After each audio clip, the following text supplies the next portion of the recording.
RTGA, mieux qu'une chaîne, un monde.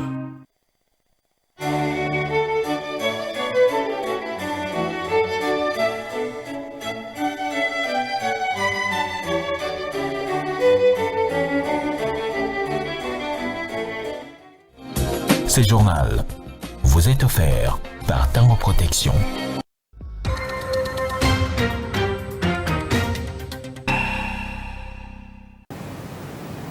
Mesdames, Messieurs, bonsoir. Merci d'avoir choisi la RTGA pour vous informer tout de suite les titres de ce journal. Le procès de l'ex-ministre de la Justice a été renvoyé au 23 juillet en cours par la Cour de cassation. C'est suite à la demande introduite par la défense qui souhaite consulter les dossiers physiques pour mieux préparer sa plaidoirie.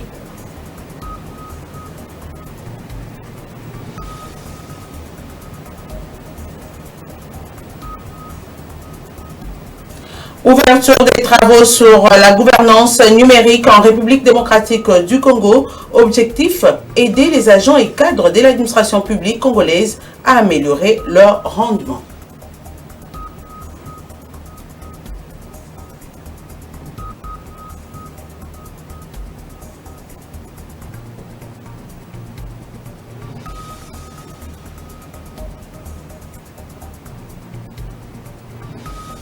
Le président de la République a inauguré ce mercredi les complexes sportifs de l'Université pédagogique nationale et à cette occasion, un match des loisirs y a été joué dans ces complexes.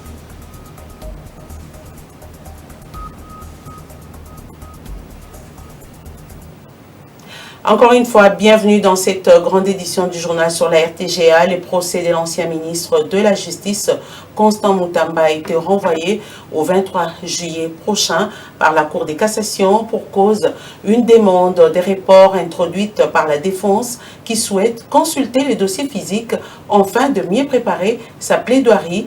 Arrivé avec près d'une heure de retard, l'audience, Constant Mutamba s'est excusé devant la Cour. Ses avocats, conduits par Maître Maurice Kanyama, ont sollicité un délai supplémentaire pour accéder au dossier complet, alors que les collectifs de la défense proposaient un renvoi jusqu'au 6 août. La Cour a retenu la date du 23 juillet. Elle a estimé que la procédure était irrégulière.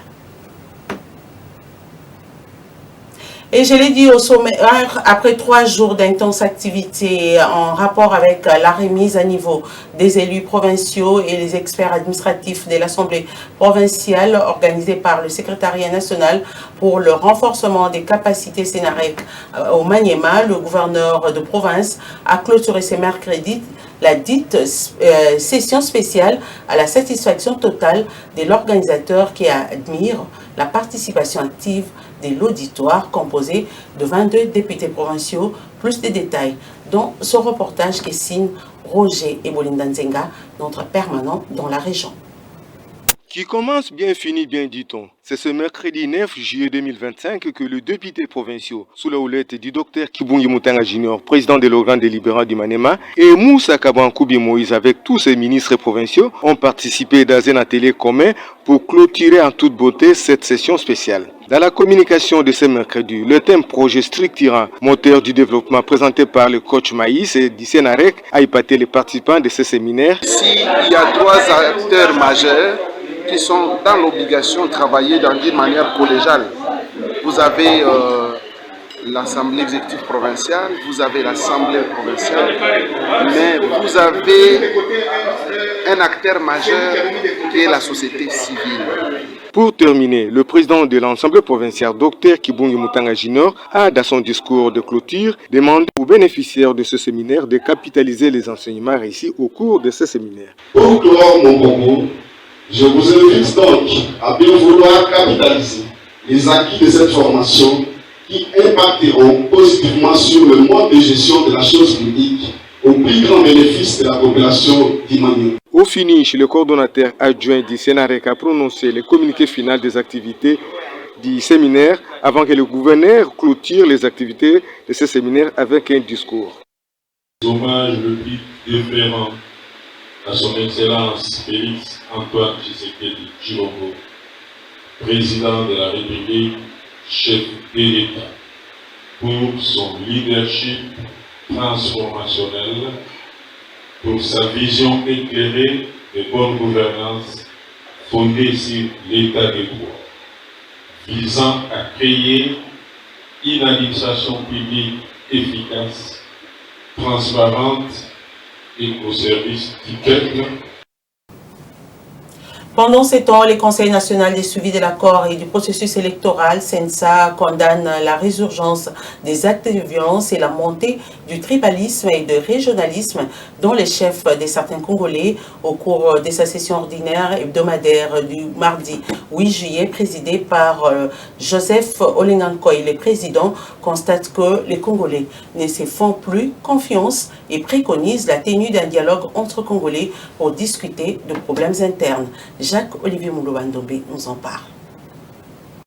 Sous la conduite de son président Joseph Olengankoy, le CENSA estime que la situation du pays est alarmante car les Congolais ne se font plus confiance entre eux, préférant que leurs différends soient sous-traités par l'extérieur. Le CENSA recommande qu'au lieu de confier le règlement des non-situations internes à une pléthore de puissances étrangères sollicitées dans la région, sur le continent, en Occident et en Asie, par là, nous nous exposons, comme dit un adage africain, à solliciter le cochon comme témoin quand nous sommes en conflit avec le sanglier. La solution devrait commencer par un dialogue entre les Congolais pour discuter des problèmes internes entre les composantes sociopolitiques, gouvernement, opposition politique, société civile et opposition armée. En effet, l'exposition de nos divergences internes aux États étrangers non intéressés par notre sort fragilise la confiance entre nous-mêmes et réduit les capacités nationales à nous assumer. De fait, la force, l'efficacité, les échanges entre Congolais ne sont plus à démontrer. À preuve par le dialogue entre Congolais de Sun City en République de l'Afrique du Sud, les Congolais ont été capables de régler des situations créées par des rébellions armées multiples RCD, MLC, RCD-KML, RCD-N, Maï-Maï, ayant causé des milliers de morts. C'est ainsi que le Congolais avait consolidé la paix, l'unité, la concorde et la cohésion nationale. Le CENSA recommande l'application effective des mesures et des crispations politiques réciproques du côté de la rébellion et du côté du gouvernement. Le CENSA est déterminé à rencontrer toutes les parties prenantes afin de les amener autour de la table de négociation à l'interne d'abord, avant toute négociation à l'extérieur du pays. Le CENSA affirme à l'opinion que les préparatifs de son voyage à l'est du pays, Goma, Bukavu sont en cours. À cette fin, une correspondance du CENSA a été adressée à Madame la Première ministre, chef du gouvernement, pour la prise en charge de la mission, et à Madame la représentante spéciale du secrétaire général des Nations Unies, chef de la MONUSCO,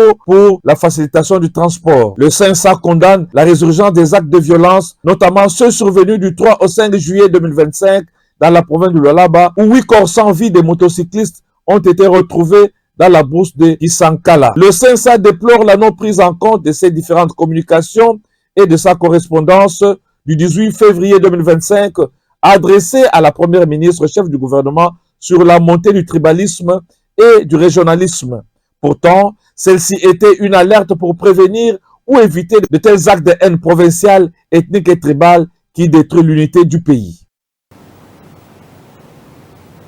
Justement, on reste dans le même chapitre pour vous dire que raffermir les liens entre les 10 groupements de la chefferie des Bakwa Mulumba, tel entre autres objectifs poursuivis par les ressortissants au travers la commémoration des 75 ans de l'existence de cette contrée du territoire des Ngandajika dans la province de Lomami. C'est ce qu'a déclaré le président de la sous-commission communication. D'après Richard Junior Kamunga, tous les ressortissants venus de plusieurs pays s'organisent pour la réussite de cette manifestation prévue du 17 au 20 juillet 2025 à Bakwa Mulumba. Judith Bondo et Pedi Pereira pour les détails.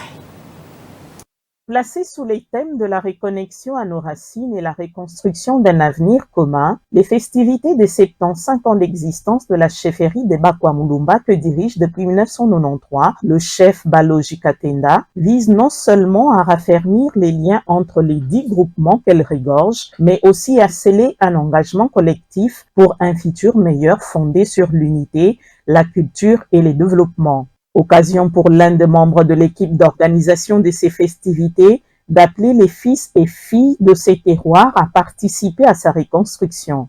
Le président de la sous-commission de communication, Richard Junior Kamunga, en parle. Je voudrais que Mukwa Mulumba, partout où il est, qu'il songe qu'il a son village natal. Avant de construire, d'acheter un immeuble là où il est, qu'il construise quelque chose chez nous, dans notre village natal. C'est là où il y a nos cordons ombilicaux. Il faut qu'on y songe, en apprenant même à nos enfants qu'on a mis au monde dehors ou loin de notre chefferie, qu'ils songent qu'on a un chez nous. Il a par ailleurs évoqué les différentes manifestations qui y sont prévues. On a prévu des différentes activités. Il va y avoir d'abord un culte écuménique pour rendre grâce à Dieu.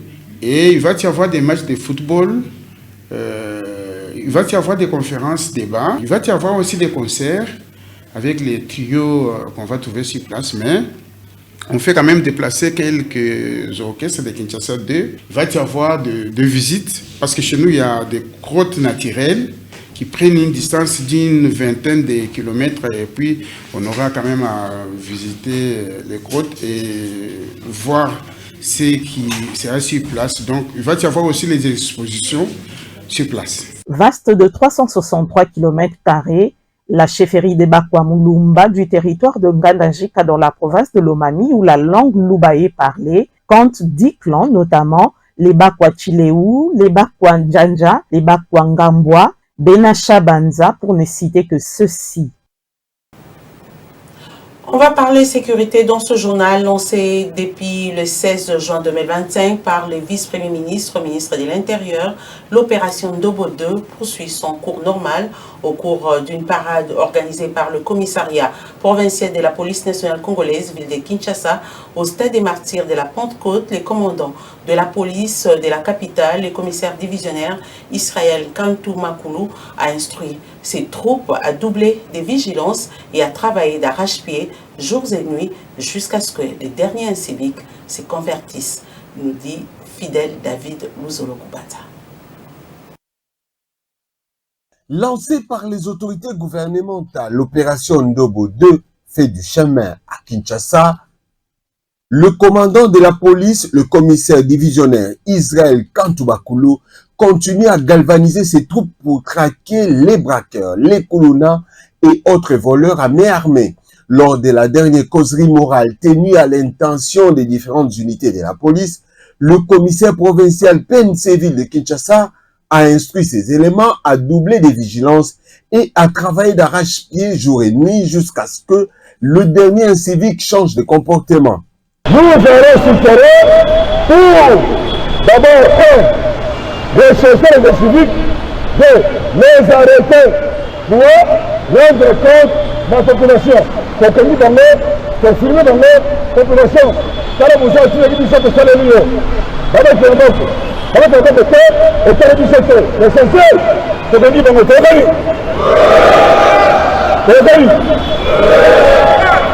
Pour que nous, ma cause de mon solution, c'est intéressant à Moussa.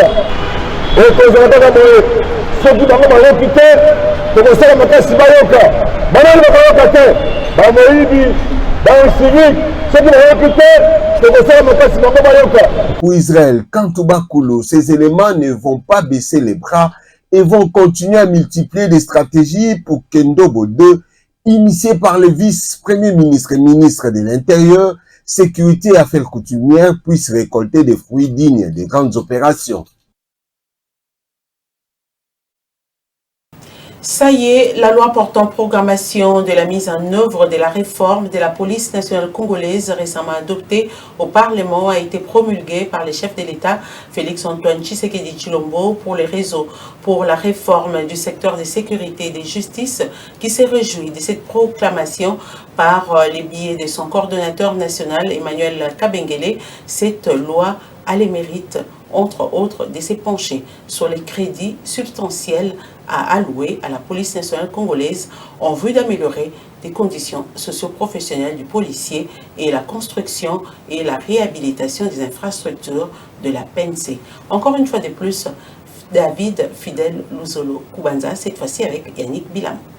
La promulgation de la loi portant programmation de la réforme de la police a été saluée non seulement par les acteurs et hommes politiques, mais aussi par les membres de la société civile, les réseaux pour la réforme du secteur de sécurité et de justice par l'entremise de son coordonnateur national, Emmanuel Kabengele, a salué les travaux abattus avant de féliciter le président de la République, Félix-Antoine Tshisekedi Tshilombo, et le vice-premier ministre de l'Intérieur, Jacquemain Chabani. Nous saluons cela parce que nous en avons appelé depuis plusieurs années, depuis que la première loi de programmation était tombée en désuétude.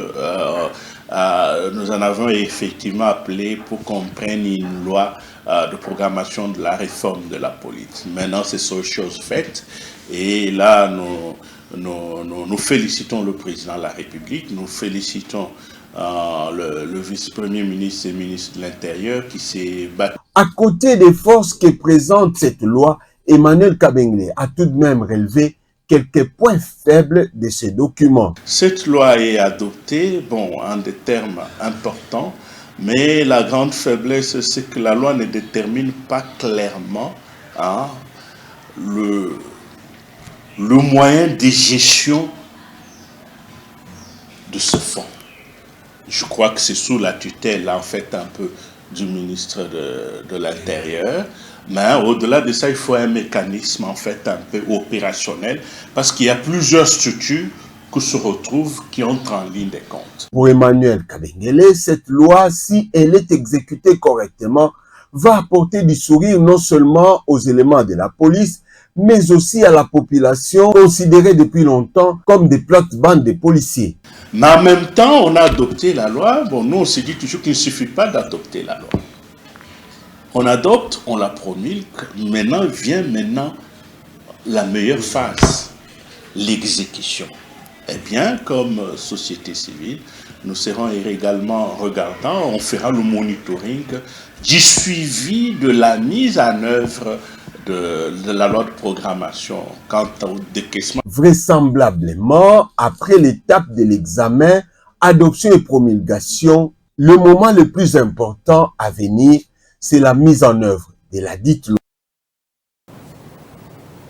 Sachez également que bientôt, la 11e région militaire des FARDC sera dotée des infrastructures dignes de l'armée à Kikwit dans la vision du chef de l'État, les vice-ministres de la Défense. Le ministre de la Défense, Guy Kabombo Modianvita, a souligné que cela s'inscrit dans les cadres des missions lui confiées par le gouvernement pour réformer et rebâtir les FARDC en vue de leur montée en puissance. Plus de détails dans ces condensés que signe Suzy Kibira Omari. Des infrastructures sortent de terre au profit à des forces armées de la République démocratique du Congo. Maître Guy Kabombo Modianvita, vice-premier ministre, ministre en charge de la défense nationale et des anciens combattants, a reçu mission de reformer et rebâtir les FARDC pour une montée en puissance des forces armées dans la vision chère au commandant suprême Félix-Antoine Tshisekedi Tshilombo. Dans ses attributions de mise en condition des FARDC reprises dans le trinôme FEC, formation, équipement et casernement, Guy Kabombo Modianvita a lancé un vaste programme de modernisation des infrastructures militaires. La 11e région militaire dans le Grand Bandundu, première en liste, avait accueilli la première itinérance du vice-premier ministre de la Défense nationale, Maître Guy Kabombo Modianvita, au lendemain de sa prise de fonction, dans le souci de palper du doigt les réalités de terrain, ayant fait un constat amer sur les conditions de travail et un état de délabrement des locaux de l'état-major de la 11e région militaire. Il avait pris l'engagement de s'impliquer à réhabiliter, au mieux construire un bâtiment digne pour les forces armées congolaises. Bon, tozali awa liboso ya bâtiment ya 11e région militaire. Ancien bâtiment, ils avaient une forme à L, mais pour le moment, ils ont mis une forme à U. Tobaxi, bâtiment où ils allaient liboso nangaya boza komonawa, ils allaient na 13 portes. Entièreté ya bâtiment na katukuna, ils ont différents bureaux, presque à peu près 45 bureaux. À quelques mètres de ce grand projet, plusieurs autres chantiers, notamment la construction de l'hôpital militaire pour une meilleure prise en charge sanitaire des hommes en uniforme, mais également la construction du mess des officiers et sous-officiers autrefois abandonnés dans un état de vétusté criant. Ici, nous sommes à la 11e région militaire, précisément à l'hôpital Poitiers, qui était en très mauvaises conditions grâce à l'impulsion du commandant suprême des forces armées, de la République démocratique du Congo via son vice-premier ministre et ministre de la Défense, Bika Bongo Dianvita, que nous avons vu les sols de Kikwit en train d'être transformés en bijoux. Le militaire d'abord, tel est l'objectif du patron de la défense nationale congolaise, Guy Bombomo Dianvita, qui ne ménage aucun effort pour reconstruire les forces armées de la République démocratique du Congo, dans la limite des responsabilités qui lui incombent. Les travaux de construction et de modernisation de l'aéroport de Kananga se déroulent avec une vitesse de croisière et l'aérogare pourrait être remise en décembre 2025. Voilà ce qui ressort de la visite des notables et des dignitaires du Kasaï central sur ces sites en contrôle citoyen. Les ouvriers dans ces chantiers travaillent nuit et jour pour cette cause. Un reportage que signe Solène Toumba Moufika. Les contrôles citoyens restent l'apanage des notables et dignitaires du Kasaï central. Ce mardi 8 juillet 2025, une forte délégation des notables et dignitaires du Kasaï central a inspecté les travaux de construction et de la modernisation de l'aéroport de Lungandu. Un bâtiment imposant au standard international est en pleine construction sous l'impulsion du chef de l'État, Félix Antoine Tshisekedi Tshilombo. Satisfaction totale des notables et dignitaires du Kasaï central vu l'état d'avancement de ces travaux. Kenir Kenan Dingandu est porte-parole. Ici, à l'aéroport de Kananga, nous avons visité les travaux de construction de l'aérogare, la nouvelle infrastructure, dont les travaux évoluent, du moins aujourd'hui, très bien parce que à entendre les autorités ou les gens commis à cette œuvre, il n'y a plus d'obstacles. À côté de cet aérogare, une centrale solaire est érigée par Anser pour électrifier non seulement l'aéroport, mais aussi et surtout les populations environnantes.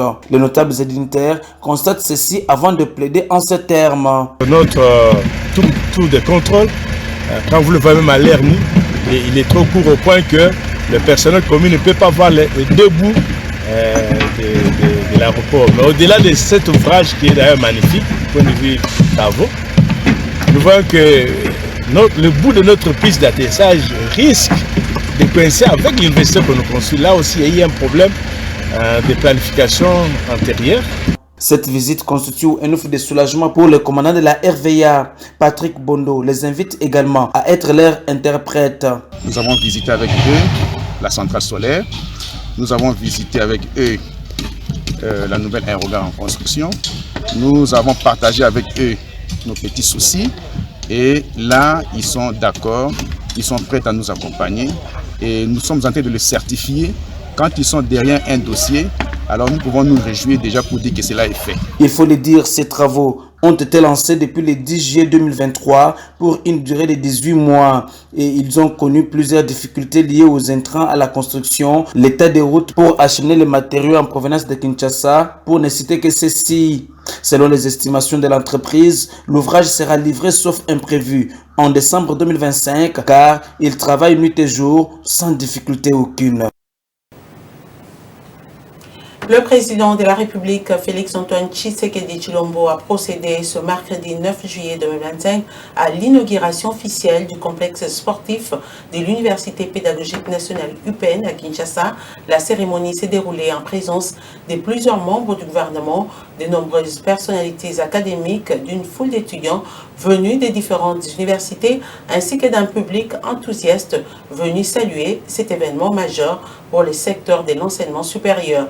Pour marquer cette inauguration, un match d'ouverture symbolique a opposé une équipe d'étudiants de l'UPN à leur homologue de l'Institut supérieur de commerce dans une ambiance festive et conviviale. Ces nouveaux complexes sportifs constituent un acquis important pour la communauté universitaire, favorisant à la fois l'épanouissement physique des étudiants et la promotion des activités sportives dans l'enseignement supérieur congolais.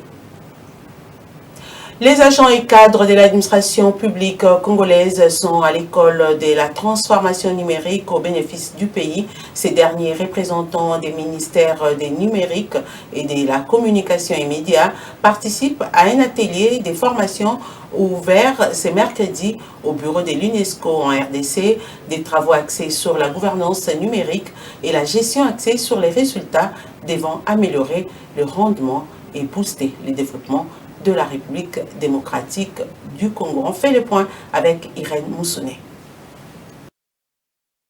Un État fort, une gouvernance basée sur la transparence et une administration voulue solide ne peuvent se passer du numérique, enjeu de taille visant à booster un développement maximal en ce siècle présent. La question est au cœur d'un atelier de formation ouvert ce mercredi 9 juillet par le bureau de l'UNESCO RDC à l'intention des agents et cadres de l'administration publique, experts des ministères du numérique et de la communication et médias. Les participants à ces travaux devront maîtriser les notions et techniques de gouvernance numérique liées à une gestion axée sur les résultats, a rappelé le représentant pays UNESCO RDC, Barreto da Rosa, intervenant en ligne depuis son lieu de mission. Durant cette formation, nous allons renforcer les capacités des participants sur des aspects importants, dont l'intelligence artificielle et la gouvernance numérique. En effet, la gestion axée sur les résultats joue un rôle fondamental dans la modernisation de l'efficacité de l'administration publique en tant qu'approche stratégique et méthode de gestion. L'UNESCO croit fermement que le renforcement des capacités humaines est le fondement de tout progrès durable. Le secrétaire général à la communication et médias, Stéphane Malaba, qui a ouvert ces assises bénéfiques pour la RDC, dit attendre les résolutions efficaces devant booster ces secteurs en RDC. Nous vivons une époque où le numérique n'est plus une option, mais une nécessité. Se former, s'adapter et anticiper les évolutions devient une condition essentielle pour améliorer la qualité de nos services. Le monde est en pleine évolution. L'intégration du numérique dans tous les secteurs de la vie nationale devient un impératif. Et la 66e Assemblée générale de l'Organisation mondiale de la propriété intellectuelle se tient à Genève, en Suisse. Le ministre de la Recherche scientifique et Innovation technologique, Gilbert Kabamba Kourenga, dans son intervention, a réaffirmé la volonté de la République démocratique du Congo à coopérer avec les États membres pour bâtir un système de propriété intellectuelle plus équitable, plus efficace et plus inclusif. Souseki Biraomar. Au cours de cette 66e Assemblée générale de l'Organisation mondiale de la propriété intellectuelle qui se tient à Genève, en Suisse, le ministre de la Recherche scientifique et Innovation technologique a indiqué que la République démocratique du Congo reconnaît le rôle stratégique de la propriété intellectuelle dans la transformation de nos économies, la promotion de la recherche et la valorisation des savoirs locaux. En tant que pays riche en ressources naturelles et en potentiel humain, la République démocratique du Congo entend faire de la propriété intellectuelle un véritable levier pour la diversification économique, la croissance durable et l'industrialisation. Dans ce contexte, mon pays a amorcé plusieurs initiatives visant à valoriser les œuvres des innovateurs nationaux par notamment l'organisation de 2 forums en 2023 et 2024 et du 3e forum du génie scientifique congolais au mois d'août de l'année en cours. En tant que pays riche en ressources naturelles et en potentiel humain, la République démocratique du Congo entend faire de la propriété intellectuelle un véritable levier pour la diversification économique, la croissance durable et l'industrialisation. Dans ce contexte, la République démocratique du Congo a amorcé plusieurs initiatives visant à valoriser les œuvres des innovateurs nationaux, à l'occurrence l'organisation de la 3e édition du Forum du génie scientifique congolais. Il y a lieu de citer citer également l'accompagnement du gouvernement dans la protection des innovations locales, des marques, des indications géographiques et du patrimoine culturel. Gilbert Kamanda Kourenga a plaidé pour un appui en matière de transfert et de technologie d'accès à l'information scientifique et technique et de protection des savoirs traditionnels. Il note que le Congo démocratique soutient les discussions sur l'intelligence artificielle, les ressources génétiques et les droits des communautés locales. Suspendu le 24 octobre 2024, au lendemain des travaux des Bibois, la grève générale des syndicats du secteur de la santé va reprendre le lundi 14 juillet 2025. La décision a été prise à l'issue d'une réunion des concertations des délégués de ces syndicats. Ces médecins, pharmaciens et personnels de santé réclament entre autres l'intégration complémentaire du T4 2024 à la paie ordinaire du T3 2025, les réajustements barémique des professionnels et administratifs de la santé, la paie de la totalité du taux forfaitaire convenu, des indemnités de transport et des logements des médecins, les réajustements de la rémunération de tous les médecins à leur grade statutaire, l'alignement et la mécanisation de toutes les catégories professionnelles, la promotion en grade, l'admission sous statut, pour ne citer que celle-là.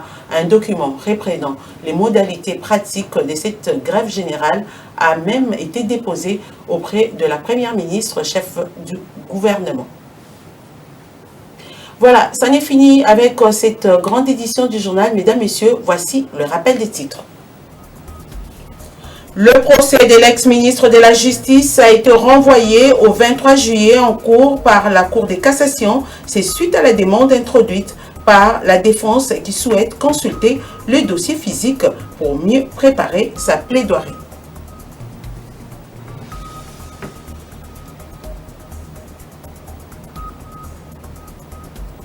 Ouverture des travaux sur la gouvernance numérique en République démocratique du Congo. Objectif, aider les agents et cadres de l'administration publique congolaise à améliorer leur rendement.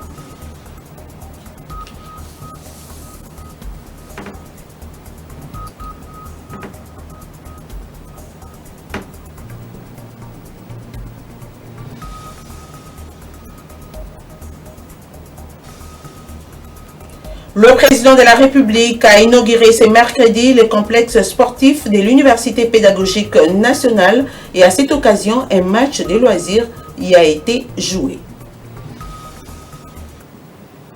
Voilà, ça n'est complètement fini avec cette grande édition du journal. Mesdames, Messieurs, au nom de toute l'équipe rédactionnelle ainsi que technique, je vous dis merci de nous avoir suivis.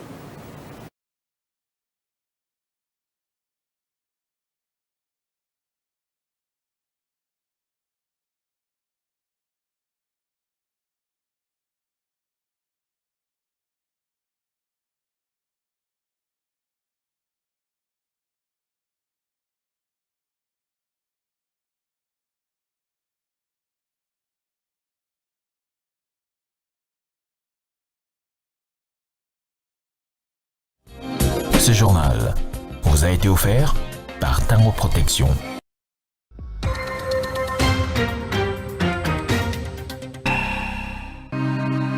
RTGA, mieux qu'une chaîne, un monde. RTGA, mieux qu'une chaîne, un monde.